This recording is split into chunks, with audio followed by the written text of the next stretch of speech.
মৰমৰ ছাত্ৰ ছাত্ৰীসকল, আজি এইটো ভিডিঅ'ত ত্ৰিকোণমিতিৰ ওপৰত কিছুমান ইম্পৰ্টেণ্ট কুৱেশ্যন লৈ উপস্থিত হৈছোঁ। তো কিছুমান ষ্টুডেণ্ট আছে যিহেতু মেট্ৰিক দিব ওলাইছে এইবাৰ, তো সিহঁতে যিটো ত্ৰিকোণমিতি নামৰ এটা চেপ্টাৰ আছে, সেইটো চেপ্টাৰ টোটেলি বাদ দিছে সিহঁতে, কাৰণ এইটো চেপ্টাৰ সিহঁতে ভাবে অত্যন্ত কঠিন বুলি। তো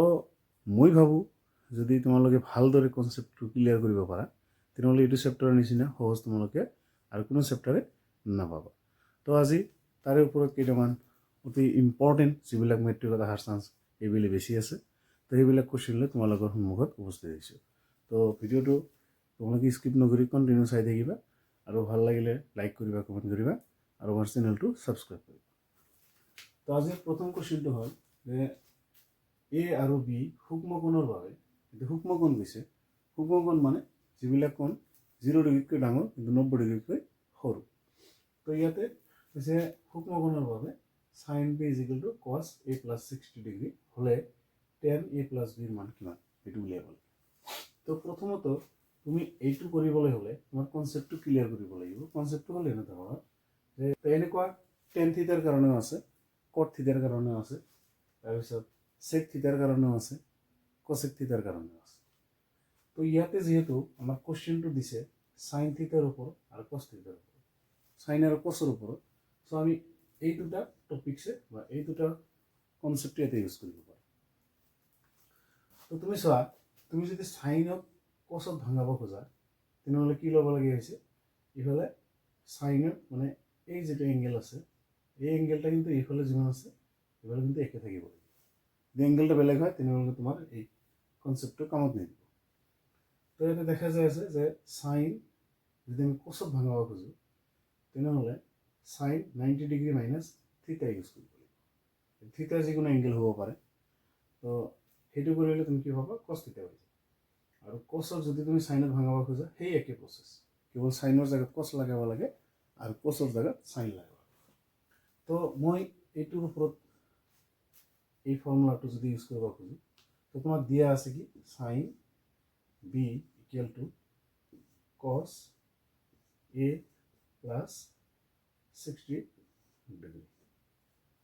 তো প্ৰথমতে কি কৰা, ইয়াতে যিহেতু ডাঙৰ মান আছে, তো আমি কি কৰিম, যিটো সৰু আছে সেইটোকে ভাঙাৰ চেষ্টা কৰিম। তো ছাপ'জ মই এইটো ঠাইত এই ওপৰৰ যিটো এপ্লিকেশ্যন আছে বা যিটো ফৰ্মুলা আছে সেইটো ইউজ কৰিব খোজোঁ, তো কি হ'ব তেনেহ'লে, যদি মই সাইনক কসত ভাঙাব খোজোঁ তেনেহ'লে এই সাইন বিক যদি আমি এনেকৈ লিখিব পাৰোঁ, এইটো যদি মই এনেকৈ লিখোঁ cos 90 ডিগ্ৰী মাইনাছ থিটা = সাইন থিটা। এতিয়া থিটাৰ জেগাত যদি মই বি দিওঁ, তেনেহ'লে থিটাৰ জেগাত যদি বি দিওঁ তেনেহ'লে কি হ'ব, cos 90 degree minus b = sine b। তো সাইন বিৰ জেগাত আমি ৰিপ্লেচমেণ্ট কৰি কি লিখিব পাৰোঁ, cos 90 degree minus b = cos a + 60 degree. ইয়াতে যে মই কসত ভাঙালোঁ, ইয়াৰ কাৰণটো হ'ল যে বাওঁফালে সোঁফালে যিহেতু কস আছে, তো কস যদি বাওঁফালে আনোঁ, কস আৰু কস কেঞ্চেল দিব পাৰোঁ। তো তেতিয়া আমাৰ কি আহিব, বি আহিব আৰু এ আহিব। তোমাক যদি প্ৰুভ কৰিব দিছে সেইটো প্ৰুভ কৰাত ইজি হ'ব। ইয়াতে আছে টেন, তেতিয়া তুমি সহজ পাবা। তাৰপিছত কস আৰু কস কেঞ্চেল হ'ব। আগতে যিহেতু তোমাক কৈছে tan a + b ৰ কথা কৈছে, তো আগত তুমি a + b ৰ মানটো ওলাই লোৱা। এইখিনিৰ পৰা যদি a + b ৰ মান ওলাব পাৰা, ইয়াতে বহাই দিলে তুমি tan কিমান ডিগ্ৰী হৈ যায় সেইটো ওলাবা। তো প্ৰথমতে চোৱা, ইয়াতে এইবাৰ কি থাকিল, ইয়াতে 90 ডিগ্ৰী মাইনাছ b = কি থাকিল, a + 60 ডিগ্ৰী। এবার কি করা, যেহেতু তোমার কি লাগে a + b লাগে, তো এই b হলে মাইনাস, ইফালে কি হবে প্লাস হবে। তো করে দিয়া ইফালে এটু প্লাস আছে, ইফালে কি হবে মাইনাস হবে। এটু সাইড চেঞ্জ করে দিয়া 90 degree minus 60 degree = a + b। তেনেহ'লে এবার কি আহিল, 90 পৰা 60 বাদ দিলে কিমান থাকে, 30 ডিগ্রি। তেনেহ'লে এরপর কি আহিল, a + b মান কিমান আহিল, 30 ডিগ্রি আহিল। তো a + b মান যেহেতু 30 ডিগ্রি আহিল, তো তোমাক ওলাবা দিছে কি, তোমাক ওলাবা দিছে tan a + b। তেনেহ'লে ইয়াতে বহাই দিয়া tan a + b মান কিমান পালা, 30 ডিগ্রি হৈছে। এতিয়া 30 বহাই দিয়া তো tan 30 ডিগ্ৰী মান কিমান আছে tan 30 ডিগ্ৰী মান কিমান আছে 1/√3 তো এতিয়া হ'ল এই কোশ্চেনটো এনসার কিমান আহিল 1/3 তো এইবাৰ কোশ্চেনটো দিছে যে tan to the power 4 theta plus tan square theta equal to sec to the power 4 theta minus sec square theta তো এইখিনি মানে বাও পক্ষ আৰু সোঁ পক্ষ সমান দেখাব লাগে তো বাও ফলৰখিনি আৰু সোঁ ফলৰখিনি সমান দেখাবলৈ এইটো তোমাক প্ৰমাণ কৰিব দিছে তো প্ৰমাণ কৰাৰ ক্ষেত্ৰত যে এইটো কনসেপ্টৰ আনসাৰ কৰিবলৈ হ'লে তুমি এটা ইউনিক ফৰ্মুলা জানিব লাগিব এই ফৰ্মুলাটো হ'ল এইটো sec square theta minus tan square theta equal to 1 তো ইয়াৰ পৰা তুমি এইটো জানিব লাগিব তুমি যদি সাইড চেঞ্জ কৰি দিয়া কি হ'ব sec square theta equal to 1 plus tan square theta নাইবা এরপর যদি আহে নাইবা তুমি এনে কৰিব পাৰা tan square theta equal to হ'ব sec square theta minus 1 তো তুমি এটা ফর্মুলাকে বিভিন্ন রূপত লিখিব পাৰা তো ফার্স্টত তুমি লিখা লেফট হ্যান্ড সাইড লিখিলে কি হ'ব ফার্স্টত এটা লিখিলা tan to the power 4 theta plus tan square theta তো কি কৰা ইয়াৰ পৰা চোৱা এটি স্কয়াৰ আছে তো 4 আছে তো ইয়াৰ পৰা এটা কমন লোৱা tan square তো কমন আহিব tan square theta কমন ললে কি থাকিব এটা থাকিব tan square theta plus যেহেতু এখানে এত কমন আছে তো এটা কিমান থাকিব 1 তো এবার তুমি নিশ্চয় জানা tan square theta মানে কি আছে sec square theta minus 1 এটা লিখি দিই sec square theta minus 1 গেল এবার tan square theta plus 1 এখানে কিমান আছে 1 plus tan square theta বা tan square theta plus 1 একই কথা তো এইখানে জায়গায় তুমি লিখিব sec square theta তো এবার কি আহি sec square theta আর এই sec square theta পূর্ণ তো কিমান হইব sec to the power 4 theta minus sec square theta 1 multiply করা sec square theta তো হই গেল left hand side equal to right hand side এটা প্রুফ হই গেল প্রমাণিত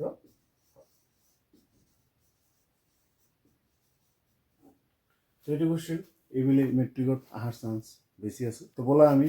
নেক্সট কোশ্চেনলৈ একবার তো ইয়াতে যেটো কোশ্চেন কৈছে যে তোমাক এইখিনি সমান সমান এইটো প্ৰমাণ কৰিব লাগে তো তুমি কি কৰিবা এনেকুৱা কোশ্চেন কৰাৰ ক্ষেত্ৰত সেই একে তোমাৰ এই ৰুট ওভাৰ অংকবিলাক অলপ ইউনিক হয় তো এনেকুৱা কোশ্চেন যদি থাকে এইটো যেনেকৈ কৰি সেনেকুৱা ধৰণৰ বেলেগ আৰু এটা কোশ্চেন থাকিব পাৰে এক্সামত তো এতিয়া ভেলুখিনি চেঞ্জ হ'ব পাৰে কিন্তু টেকনিক যেটো আছে টেকনিকটো সদায় একে থাকিব তো সলিউশন তো এনেহেন কৰিবা তো সেই আকৌ আগৰ নিচিনা লেফট হ্যান্ড সাইড লোৱা তো লেফট হ্যান্ড সাইড কি আছে এইটো লিখি লোৱা আগত 1 plus sin a by 1 minus sin a তো এইটো অংক কৰিবলৈ প্ৰথমতে তুমি ৰুট ওভাৰটো হটাব লাগিব ইয়াৰ পৰা কিয় কাৰণ ৰাইট সাইডত ৰুট ওভাৰ বুলি কোনো অপচন নাই তো এইবাৰ যদি ৰুট ওভাৰটো তুমি ইয়াৰ পৰা উঠাই দিব লাগে গুচাব লাগে তেনেহ'লে তুমি কি কৰিব লাগিব এই ক্লাছ 9 এর একটা ফর্মুলা আছে যেটা কয় হর পরিমেয়করণ পদ্ধতি এই হর পরিমেয়করণ পদ্ধতিটো ইয়াতে ইউজ কৰিব লাগে যদি কৰিব খোজা তেনেহ'লে কি হ'ব তুমি ওপৰটো যি আছে সেম সেম লিখিবা তলৰটো যি আছে সেম সেম লিখা লিখাৰ পিছত এবাৰ তলত কি আছে মাইনাস আছে তো তুমি ওপৰত এই একে সংখ্যা দি পূৰণ কৰিব লাগিব তো চিহ্নটো উল্টা কৰি দিবা এই চিহ্নটো কি হ'ব 1 plus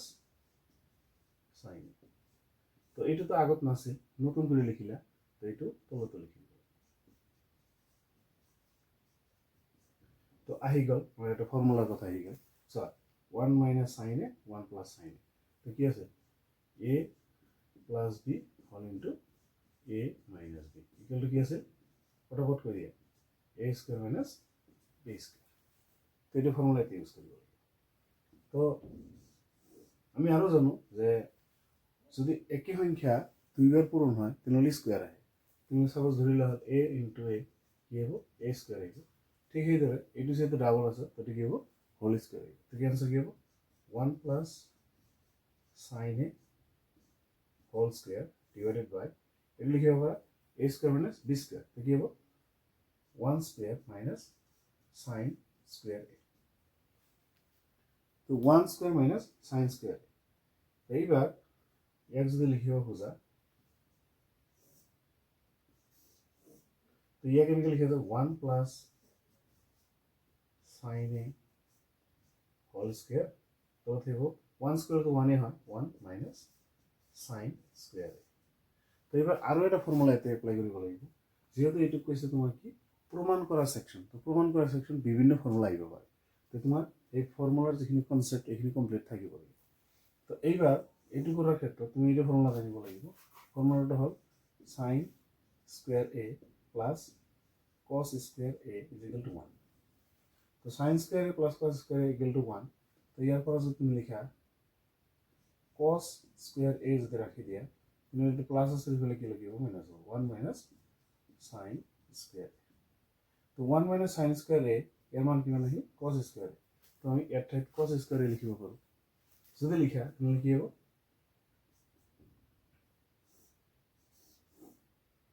1 plus sin a whole square তো কি থাকিব cos square a তো ইয়ার পিছতে আহিব কি যেহেতু দুইটাতে স্কোয়ার আছে তো আমি দুইটা মিলি এটা স্কোয়ার দিব পারো দুইটা মিলি এটা স্কোয়ার দিলে মানে এনেকে লিখিব লাগিব এনেকে লেখা 1 plus sin a by cos a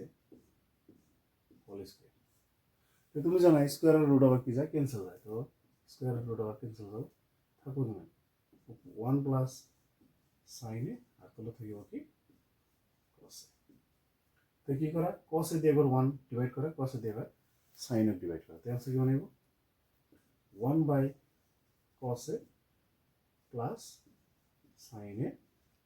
by cos a তো 1 by cos a মানে কি আছে sec a প্লাস আর sin a by cos a মানে আছে tan তো এয়া হল রাইট আনসার এটা তোমার প্রুফ করে দিচ্ছি তো আহা আমি এর পরবর্তী কোশ্চেন একবার এটা কইছে যে প্রমাণ করা 1 by 1 plus sin theta plus 1 by 1 minus sin theta is equal to 2 sec square theta তো এইটোর ক্ষেত্রে তো তুমি লেফট হ্যান্ড সাইডের উপর স্টার্ট করা তো লেফট হ্যান্ড সাইডটা আগে লিখিলা L is as 1 by 1 plus sin theta plus 1 minus 1 minus sin theta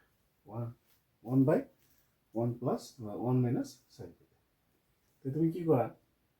এনেকুৱা ক্ষেত্ৰত যেহেতু দুটা ভগ্নাংশ আছে আৰ ভগ্নাংশবিলাক হয় কি কৰিব লাগে প্লাস বা মাইনাস করার ক্ষেত্রে লসাগু ল'ব লাগে তো যেহেতু দুটা মান বেলেগ বেলেগ আছে তো তুমি লসাগু লোৱা দুইটা কি কৰি দিয়া পূৰণ কৰি দিয়া 1 plus sin theta whole into 1 minus sin theta তো এই ক্ষেত্রে এবার চোৱা এই 1 plus sin theta এইখিনিৰ মাজত যদি ডিভাইড কৰি দিয়া হয় এইটো এটি ক্যান্সেল যাব থাকিব কিমান 1 minus sin theta থাকিব তো উপরে লিখি দিয়া 1 minus sin theta কিয় কারণ যিমান থাকে এইটো দি এই পুরোটা মাল্টিপ্লাই হবে তো 1 দিয়ে মাল্টিপ্লাই করলে এইটি হবে এটা প্লাস আছে প্লাস দিয়ে এবার 1 minus sin theta দিয়ে যদি এখানে ডিভাইড করা কিমান আইব 1 plus sin theta আইব আর 1 plus sin theta দিয়ে 1 মাল্টিপ্লাই করলে কিমান আইব 1 plus sin theta তো এবার কি আহিল ইফালে sin theta ইফালে sin theta ক্যান্সেল হবে থাকবো কিমান 1 আর 1 প্লাস করলে কিমান আইব 2 আর তলত কি আছে 1 plus sin theta 1 minus sin theta এই ঘুরি ঘুরি a square minus b square formula পেয়েছি থাকিব কিমান 1 square গলে 1 হবে আর sin square theta মানে 1 minus sin square theta তো 1 minus sin square theta মানে কি আছে 2 by 1 minus sin square theta মানে কি আছে cos square theta সো ইয়াক আমি এনকে লিখিব পাৰো 2 into 1 by cos square theta are 1 by cos square theta মানে কি আছে sec square theta so hence right hand side is proved মানে এনকে right hand side to prove হইল তো আজিৰ ভিডিও এইখিনিতে ভাল লাগিলে লাইক কৰিবা কমেন্ট কৰিবা আৰু আমাৰ চেনেলটো সাবস্ক্ৰাইব কৰি ৰাখিবা